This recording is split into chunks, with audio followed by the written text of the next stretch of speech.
दोस्तों नमस्कार, आपका अपना ही चैनल सीटेट राजा में आपका स्वागत है। आज हम लोग पैबलक को काफ़ी ट्रिकी वे में कहानी के साथ आसान भाषा आसान शब्दों में क्रैक करेंगे और आज के बाद कभी आप पैबलक को नहीं भूलेंगे। नोट डाउन करेंगे।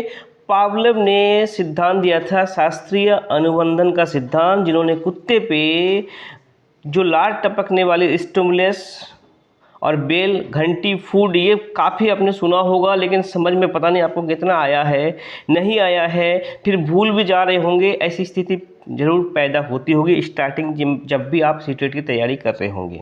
दोस्तों मैं आसान भाषाओं में आज मैं पावलोव को गारंटेड है आपके माइंड में सेट कर दूंगा। पावलोव, जरा गौर करेंगे, पावलोव का व को निकाल देंगे तो प्लाव। एक प्लाव कुत्ते को दिया जाता था और उससे पहले घंटी बजाया जाता था। घंटी की आवाज़ सुन के उसके अंदर लार आता था, जिसे हम स्टिमुलस कहते थे। जी हाँ, शास्त्रीय अनुबंधन का सिद्धांत देने वाले पावलोव है। याद रखेंगे, पावलोव प्लाव कुत्ता, पावलोव प्लाव कुत्ता, इतना सा बात याद रखेंगे। पूरा कॉन्सेप्ट आपका क्लियर। जी हाँ, सीटेट का बनना है राजा, सब्सक्राइब करें सीटेट राजा। जिन प्याजे का भी ट्रिकी वे में इसके बाद वीडियो आने वाली है, जरूर देखिए दोस्तों। अब चेक करते हैं आगे। पावलोव याद रखेंगे, नोट डाउन करेंगे। प्लाव, पावलोव व को हटाएंगे आप यहाँ से, पावलोव व को हटाएंगे। प्लाव, प्लाव का सिद्धांत कुत्ते पे हुआ था, कुत्ते को प्लाव दिया गया था। नोट डाउन करेंगे। कहानी के मार्फत से मैं आपको इसलिए बता रहा हूँ क्योंकि आपके सबकॉन्शियस माइंड में ये सेट हो जाए। जी हाँ, आईपी पावलोव यह एक रूसी वैज्ञानिक थे। इनको 1904 में नोबेल पुरस्कार मिला। इनके अनुसार किसी भी उत्तेजना के पैरेलल अगर कोई सिग्नल निर्धारित कर दे तो वह समान प्रतिक्रिया यानी कि रिस्पॉन्स करेगा जितना कि वह उत्तेजना बढ़ाने पे करता है। हमेशा याद रखेंगे, रिस्पॉन्स करेगा वो। एक एग्जाम्पल लेंगे, घर पे जब आप जाते हैं बाहर, जब बाइक पी पी करते हैं तो बच्चा दौड़ के आ जाता है। पापा आए होंगे, पापा कुछ लेके आए होंगे, चॉकलेट लेके आए होंगे और आप चॉकलेट लेकर पढ़ने जा रहे हो घर पे। अब घर पे जा रहे हो और किस बीच में चॉकलेट ले जाना आपने बंद कर दिया तो आपके पी पी करने से बच्चा का बाहर नहीं आएगा। This is the response stimulus. समझ गए होंगे। आगे नोट डाउन करेंगे, इस पे अधिगम शिक्षा में क्या असर है मैं उसको भी डिफाइन करूंगा दोस्तों, आसान भाषाओं में, आसान शब्दों में। सीटेट का बनना है राजा, सब्सक्राइब करेंगे सीटेट राजा। अब पावलोव ने कुत्ते पे प्रयोग किया। नोट डाउन करेंगे, Pavlov in the sense plough, plough कुत्ते को खिलाया गया था। बस इतना ही आप माइंड को सेट करिए। पावलोव ने अपना प्रयोग कुत्ते पे किया। उसने कुत्ते को एक पिंजरे में भूखा रखा। अब उसने उसे खाना दिया। खाना देखते ही कुत्ते के मुंह में लार टपकनी शुरू हो गई। जब वो कुत्ता खाना देता था तो खाना देने से पहले वह एक घंटी बजा देता था। कुछ दिन बाद कुत्ते को लगने लगा कि जब घंटी बजेगी तब खाना मिलेगा। याद करेंगे, घर के बाहर जब आप थे, हॉर्न बजा रहे थे, बच्चा दौड़ के आ रहा था चॉकलेट के लिए। ये रिलेट करिए वास्तविक जीवन से। अब जैसे ही घंटी बजती थी तो कुत्ते के मुंह में लार टपकने शुरू हो जाती थी। अब उत्तेजना बढ़ाने का काम घंटी कर रही थी। इस तरह कुत्ता घंटी के साथ संबंध स्थापित कर लिया, जैसे कि घर का बच्चा आपका हॉर्न के साथ आपका संबंध स्थापित करता है। जैसे ही आप गाड़ी का हॉर्न बजाते हो, बाइक का हॉर्न बजाते हो, बच्चे को लगता है पापा कुछ लेके आए होंगे। नोट डाउन करेंगे। अब देखिए यहाँ पे यही होता है। ये प्लाव, कुत्ते को क्या दिया जाता है? प्लाव, प्लाव घंटी, लार होता है, फिर घंटी बजती है, फिर घंटी बजती है। अब इसमें कुछ चीज़ें हैं, काफ़ी तथ्य है। अब देखते हैं लार और चीज़ें। अब इसको डिफाइन करते, चिंता न करें, आसान भाषाओं में मिलेगा। दिल खोल के बैठिए, मात्र 10 मिनट का वीडियो बनेगा। जी हाँ, उद्दीपक सामान्यीकरण स्टिमुलस जनरेशन क्या है? जब व्यक्ति अनकंडीशनल स्टिमुलस के प्रतिक्रिया सीख लेता है तो वो उस उद्दीपक से मिलते जुलते अन्य उद्दीपकों के प्रति भी वैसा ही रिस्पॉन्स करता है। जैसे कि अलग अलग घंटियों का आवाज़ आने पे भी कुत्ता का लार टपकना शुरू हो जाता है। अब उसके सबकॉन्शियस माइंड में कुत्ते का चला गया क्योंकि उसको प्लाव मिल रहा था। अब पी पी आप 10 बजे पर डे आते हो, बच्चे को लग रहा है वो पी पी पापा का गाड़ी होगा। अब 10 बजे अगर आपके कॉलोनी में किसी का भी हॉर्न बज रहा है, बच्चे को क्या पता पापा का बाइक है या नहीं है, वो तो रिस्पॉन्स करेगा कि चॉकलेट उसे मिलना था। नोट डाउन करेंगे। अब सेकंड देखते हैं विलोपन। अगर कंडीशन स्टिमुलस के बाद अनकंडीशनल स्टिमुलस प्रदान ना करे तो कुछ समय के बाद रिस्पॉन्स आना भी बंद हो जाता है। जैसे कि घंटी की आवाज़ के बाद अगर खाना ना दिया जाए तो कुत्ते को लार आना भी बंद हो जाता है। अब मैं एक चीज़ बता रहा हूँ, अब बच्चे तो दौड़ के आ रहे थे, अब ऐसे करते करते आप हॉर्न तो बजा रहे हो लेकिन बच्चे के लिए चॉकलेट नहीं ला रहे हो, तो वो रिस्पॉन्स खत्म हो जाएगा। फिर जब आप हॉर्न बजाते हो तो बच्चा कभी नहीं आएगा कि पापा आए हैं, क्योंकि उसे चॉकलेट नहीं मिल रहा होता है। हमेशा याद रखेंगे। अब तीसरा थर्ड उसने दिया था विभेद।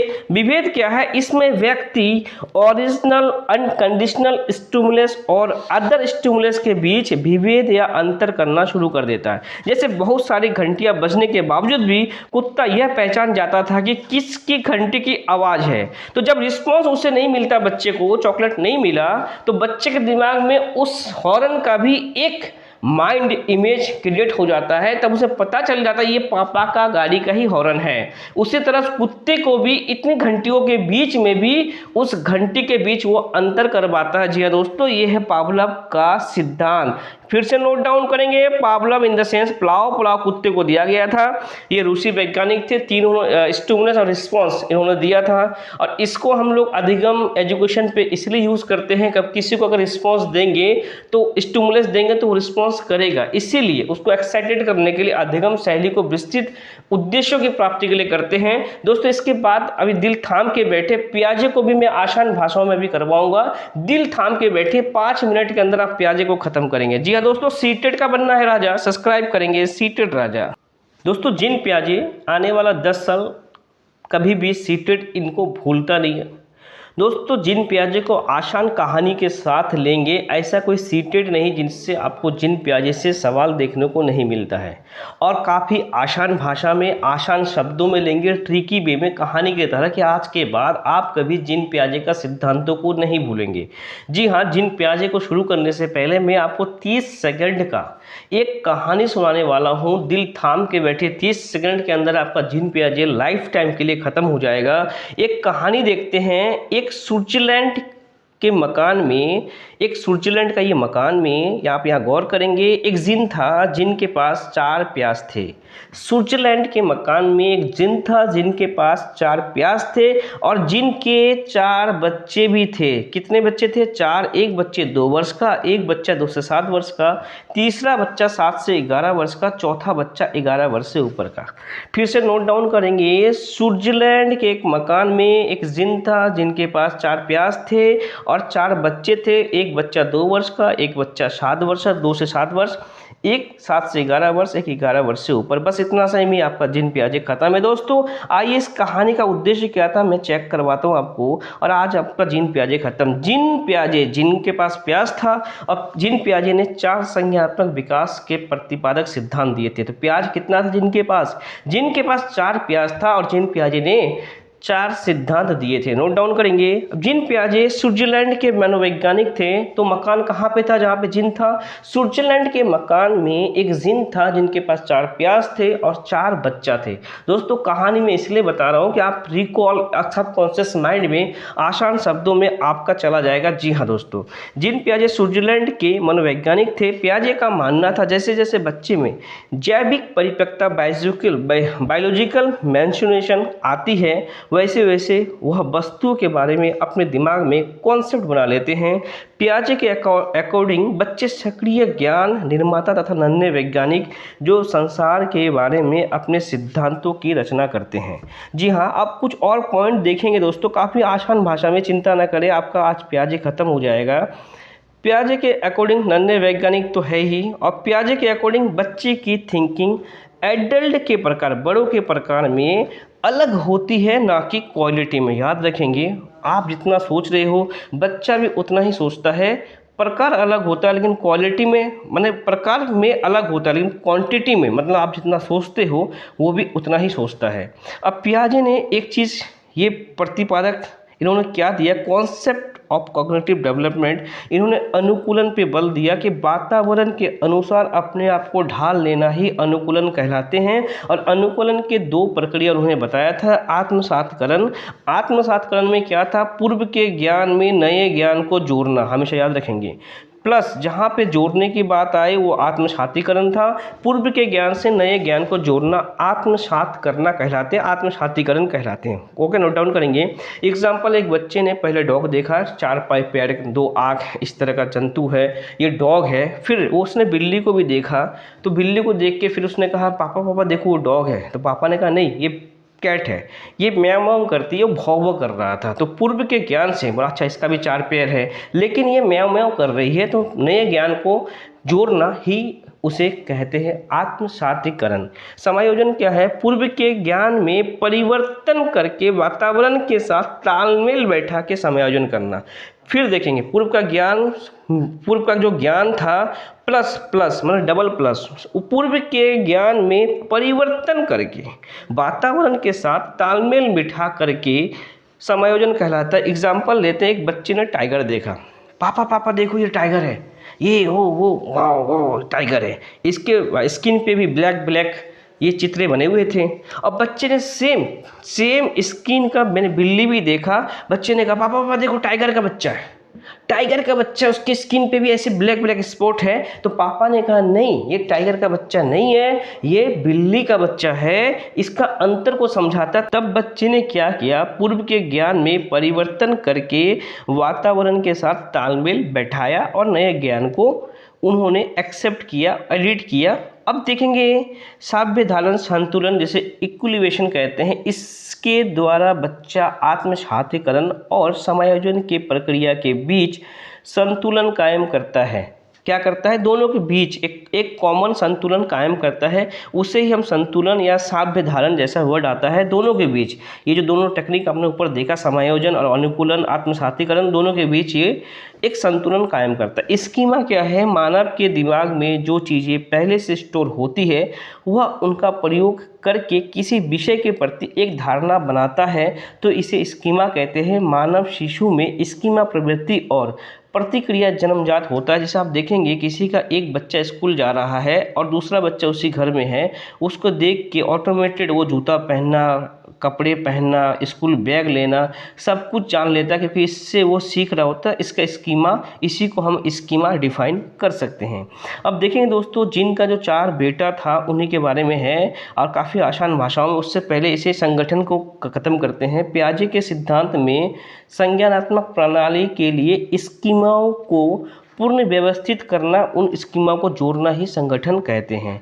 दोस्तों, पियाजे ने संज्ञानात्मक विकास का 4 अवस्था बताई है, नोट डाउन करेंगे। स्विट्जरलैंड के मकान में एक जिन था जिनके पास 4 प्याज था। संज्ञानात्मक विकास के 4 चरण देने वाले कौन थे? पियाजे थे। कितने प्याज थे? 4। उनका 2 साल का बेटा था। संवेदी पेशी अवस्था उसे ही कहते हैं जो 2 साल का बेटा था। इस अवस्था में ज्ञानेंद्रियों के माध्यम से सीखते हैं। आँख, कान, जीभ, इनसे बच्चा सीखता है। इसे इंद्रिय गामक अवस्था भी कहते हैं। वो 2 साल का बच्चे ने क्या किया? प्याज को तो जानता नहीं क्या है प्याज, वो उसे मुंह में लेके खाने लगा तो उसको तीखा लगा, वो रोने लगा। इस रोते रोते उसके आंखों से पानी आने लगा। तो जिन ने क्या किया? जो जिन था उस प्याज को बोला ये ले, उड़ गया, कौवा लेके उड़ गया, अब ये नहीं है। तो बच्चा फिर उस इसके लिए जिद करने लगा कि नहीं प्याज है, कौवा लेके नहीं उड़ा। उसी को कहते हैं वस्तु स्थायित्व का गुण इस एज में आ जाता है। वो बच्चा फिर उस प्याज के लिए रोने लगा, नहीं मुझे प्याज दो, यहाँ पे प्याज था। जैसे हम लोग बच्चे को नहीं कहते हैं ये ले छू उड़ गया, ये कौवा लेके चला गया। तो वस्तु स्थायित्व का गुण कौवा लेके नहीं गया, ये 2 साल के अंदर ही आ जाता है। दूसरा बच्चा जो उसका था 7 वर्ष का पियाजे का, पूर्व संक्रियात्मक अवस्था, यह क्रिया करने से पहले की अवस्था है। इसमें बच्चा सामने आने वाली चीज़ों को देख पाएगा, समझ पाएगा, लेकिन कोई क्रिया नहीं कर पाएगा। नोट डाउन करेंगे, ये है पूर्व संक्रियात्मक अवस्था। इस क्रिया में बच्चा सामने आने वाली चीज़ों को देख पाएगा, समझ पाएगा, लेकिन कोई क्रिया नहीं कर पाएगा। अब मैं इसे डिफाइन कर देता हूँ, चिंता न करें। इस स्टेज में बच्चे प्रतीक, सिंबल यूज़ करने में निपुण हो जाते हैं। जैसे साइकिल का शब्द सुन के उसके माइंड में साइकिल का इमेज बन जाता है। जैसे आप साइकिल बोलोगे तो साइकिल का इमेज बन जाता है। इस स्टेज में लक्ष्य निर्देशित व्यवहार की क्षमता आ जाती है।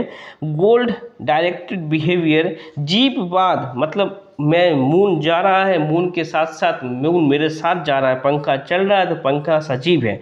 तो जीववाद और अहम केंद्रिता, ईगो उसके अंदर आ जाता है, जिद करने लगता है, उसी का बात सबसे ज़्यादा सही है, इस तरह की भावना आ जाती है। पूर्व संक्रियात्मक अवस्था, बच्चा सोचना शुरू कर देता है कि वो क्या कर रहा है, सोच रहा है वो सब ठीक है। अब मैं इसे डिफाइन कर दूँ, 2 साल का बच्चे ने जब प्याज को खाने लगा तो इसने, जो 7 साल का बच्चा था, उसने सोचा शायद जीन ये प्याज के अंदर मेरे पापा जो जिन है ऐसा ही कोई शक्ति है जिसके वजह से मेरा छोटा भाई रोने लगा और उसे ऐसा फील हुआ, शायद प्याज के अंदर कोई जैविक चीज़ है, तो वहाँ जीववाद आने लगता है। याद रखेंगे, इस एज में जीववाद आने लगता है और ये खेल खिलौना का भी काल कहा जाता है, इसे गंदी अवस्था भी कहा जाता है। बच्चे इस उम्र में काफ़ी गंदगी फैलाते हैं, ड्रेस गंदा करते हैं, ये गंदगी काल भी कहा जाता है। तीसरा बच्चे को देखते हैं प्याजे साहब का, मूर्त संक्रियात्मक अवस्था, जो 7 से 11 साल का बेटा था प्याजे का, जिनका इस अवस्था में बच्चा सामने रखी हुई चीज़ को देखकर ही कुछ कर पाएगा या चिंतन कर पाएगा, यानी कि मूर्त चीज़ों को। इस अवस्था में अपलटावी गुण, जीववाद, मुद्रा, भार, संरक्षण, कर्म बदलता की योग्यता आदि कॉन्सेप्ट का गुण आ जाता है। इसमें बच्चा आगमनात्मक तर्कना कर पाएगा, यह भी इसी अवस्था में आता है, यानी कि जब बच्चा उदाहरण के ऊपर आधारित होकर तर्क करने लगेगा, जब बच्चा उदाहरण पे तर्क देगा, इसी अवस्था में होता है। जैसे कि एक एग्जांपल लेते हैं, यहाँ पे एक पेड़ है, पेड़ जरूरी है या नहीं है हमारे लिए, बच्चे का आंसर, क्योंकि इसमें ऑक्सीजन मिलता है, बस मतलब नॉर्मल सा एक मूर्त जो ने देखता है वो मूर्त ही तर्क को कर पाएगा। अब इसमें क्या था, प्याजे का जो तीसरा बेटा था 7 से 11 साल का, जब उसके भाई ने कहा उसे कि देखो देखो छोटे भाई ने कुछ प्याज खा लिया, शायद तो छोटे भाई ने इंद्रिय कामक अवस्था था, वो समझा नहीं था, लेकिन वस्तु इस टाइप का गुण आ गया, प्याज के लिए जिद करने लगा था। दूसरा भाई जो था उसका, उससे बड़ा 7 साल तक का, उसने कहा शायद इसके अंदर पापा की तरह ही कोई शक्ति जिन आ गया, तो जीववाद उसके अंदर आ गया था। उस भाई ने तीसरे वाले भाई जो 7 से 11 साल का था उसको कहा, कहाँ पे हो, जल्दी आके देखो, शायद कुछ इसमें कुछ शक्ति या कुछ है या इस टाइप का, जल्दी आओ आओ देखो देखो। वो कहीं दूर दूसरे कमरे में था। उसने कहा ठीक है मैं आऊँगा, मैं देखूंगा, देखने के बाद ही मैं बताऊंगा वो क्या है। यानी कि वो प्रत्यक्ष रूप से उसके सामने जो चीज़ आएगा उसी के बारे में वो तर्क कल्पना कर सकता है। इसी स्टेज को हम कहते हैं मूर्त संक्रियात्मक अवस्था। चौथा जो स्टेज था, जिनका चौथा बेटा जो 11 से 15 साल का था, यह संज्ञान की सर्वोच्च अवस्था है। इसमें बच्चा अमूर्त चिंतन करने लगता है। तो जब तीसरा वाला बच्चा, ये जो 7 से 11 साल का था, वो जाता है, देखता है, बोलता नहीं नहीं इसमें तो कोई जीववाद टाइप का कुछ है नहीं, ये तो प्याज है, ऐसा ऐसा है। तब भी मैं कंफर्म होने के लिए अपने बड़े भाई से पूछता हूँ, और बड़े भाई था स्कूल के अंदर। कहाँ पे था? स्कूल के अंदर। बड़े भाई को फ़ोन किया, भैया ऐसा ऐसा है, छोटे भाई ने इसे खाया था, रोने लगा, इंद्रिय का अपना यूज़ किया था, नाक कान मुंह जीभ का प्याज के साथ, तो इसे इंद्रिय कामक अवस्था कहते हैं, जिसमें वस्तु स्थायित्व का गुण था। जिनने उसे हटाने का कोशिश किया तो बच्चा उसके लिए जिद किया। दूसरे वाला बच्चा सोचा जीववाद है, प्याज के अंदर शायद कोई शक्ति है, वो दूसरा स्टेज था 7 साल तक का। तीसरे वाला जो बोला मैं देखूंगा फिर बताऊंगा, वो प्रत्यक्ष मूर्त चीज़ों से अपना कल्पना कर सकता है, तर्क दे सकता है। लेकिन चौथा वाला जो था उसने फ़ोन पे बोला बताओ क्या है, तो बोला ऐसा गोल है, रेड टाइप का है, ऐसे ऐसे, उसमें तीखा झाग वगैरह था। तो उसने वहाँ से कह दिया कि वो प्याज है, चिंता ना करो वो क्या है, प्याज है। तो उसे ही हम कहते हैं अमूर्त चिंतन। वो दूर से उस वस्तु को देखा नहीं, लेकिन उसके बारे में कल्पना कर लिया, एनालिसिस कर लिया, उसी चिंतन को हम कहते हैं अमूर्त चिंतन। औपचारिकता संक्रियात्मक अवस्था जो 11 से 15 साल तक होता है, जो सबके किसी चीज़ का प्रत्यक्ष रूप में जो सामने नहीं है उसके बारे में चिंतन कल्पना करना, इसे हम कहते हैं निगनात्मक तर्कना। इसमें बच्चा नियमों के ऊपर तर्क करने लगता है। पियाजे के सिद्धांत की आलोचना भी हुई है। पियाजे ने मानसिक विकास के चरणों के क्रम को अपरिवर्तनशील बताया है, लेकिन अगर बच्चे को अच्छा वातावरण दिया जाए तो वो अपनी अवस्था क्षमता से अधिक सीख सकता है वातावरण से। जी हाँ दोस्तों, फिर से नोट डाउन करेंगे, लास्ट में इसका मैं फिनिशिंग दूंगा 30 सेकंड के लिए, जो आपने पियाजे को पढ़ा है। फिर से मैं देता हूँ, एक स्विट्जरलैंड का मकान में एक जिन था जिनके पास 4 प्याज थे और जिनके 4 बच्चे थे। एक बच्चा 2 वर्ष का जो कि ज्ञानेंद्रियों से इंद्रिय कामक अवस्था कहते हैं, जिसमें वस्तु स्थायित्व का गुण आ जाता है। दूसरा बच्चा 2 से 7 वर्ष का जो कि जीववाद आ जाता है कि शायद इसके अंदर पापा की तरह कोई शक्ति है।